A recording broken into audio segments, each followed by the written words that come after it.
जालन्याच्या अंबड तालुक्यातील सुरमापूर येथील बेकायदेशीर पुतळे निर्मिती केंद्रावर प्रशासनाची मोठी कारवाई. जालना जिल्ह्यातील अंबड तालुक्यातील सुरमापूर येथे बेकायदेशीर पुतळे निर्मिती केंद्रावर प्रशासनाने मोठी कारवाई केली आहे. गायरान जमिनीवर विनापरवाना सुरू असलेले हे केंद्र सील करण्यात आले आहे. कृषी अवजारे सेवा केंद्राच्या नावाखाली सुरू असलेल्या या ठिकाणी महापुरुषाच्या पुतळ्याची निर्मिती केली जात होती.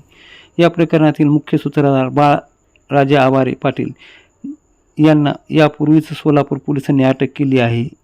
उपविभागीय अधिकारी उमाकांत पारधी यांच्या आदेशानुसार महसूल विभाग आणि पोलिसांनी संयुक्त कारवाई करत ही केंद्र सील केले. तसेच येथे पुतळ्याची निर्मिती आणि साठवणुकीस प्रशासनाने बंदी घातली आहे. याविषयी बोलताना उपविभागीय दंडाधिकारी उमाकांत पारधी. हे काही कारवाई झाल्याचं समजतंय, काय नेमकं प्रकरण आहे? नमस्कार, मी उपविभागीय दंडाधिकारी अंबड, चुरमापुरी तालुका अंबड येथे गायरान जमिनीवर कृषी अवजारे केंद्र असं पत्र्याचं शेड टाकून पुतळे निर्मितीचं काम आणि तिथून ते स्थलांतरित काम करण्याचं काम सुरू होतं. अशी आम्हाला लेखी अहवाल सहाय्यक पोलीस निरीक्षक गोंदी यांनी उपविभागीय पोलीस अधिकारी अंबड यांनी सादर केली होती आणि त्याचं पडताळणी केली असता ते खरे होते.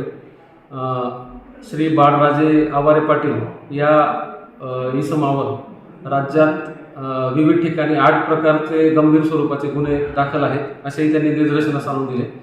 त्याच्यामुळे आपल्या जिल्ह्यात कायदा आणि सुव्यवस्था आणि सार्वजनिक शांततेचा प्रश्न उद्भवण्याची स्थिती निर्माण झाली होती असे त्यांनी आम्हाला निर्देशनास आणून दिले होते.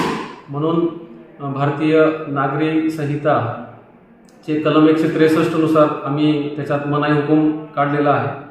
त्या मनाई हुकुमामध्ये त्यांना नवीन पुतळ्याची निर्मिती करता येणार नाही, तसेच नवीन पुतळ्याची रंगरंगोटी करता येणार नाही, कुठल्याही पुतळ्याची साठवणूक करता येणार नाही आणि ते पुतळे कुठेही स्थलांतरित किंवा वाहतूक करता येणार नाही असे आदेशामध्ये नमूद आहे. सर, काही गायरान जमिनीमध्ये त्यांनी काही ते शेड वगैरे होतं का? सदर जमीन ही गायरान असल्याचं पोलीस अहवालात नमूद आहे.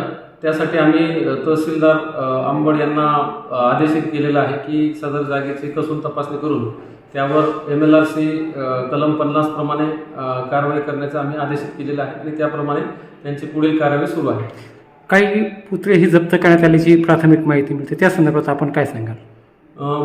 त्या आदेश झाल्यानंतर तिथे साधारणतः 20-21 पुतळे आहेत असं आम्हाला PI गोंदी आणि तहसीलदार अंबड यांनी सांगितलं आणि ते सुरक्षितपणे तिथे ठेवण्यात आलेले आहेत लॉकमध्ये आणि अस्ताव्यस्त तिथे कोणतेही पुतळे नाहीत आणि त्यामुळे कोणताही सार्वजनिक सुव्यवस्थेचा किंवा कायदा आणि सुव्यवस्थेचा प्रश्न निर्माण होणार नाही याची काळजी ते घेत आहेत.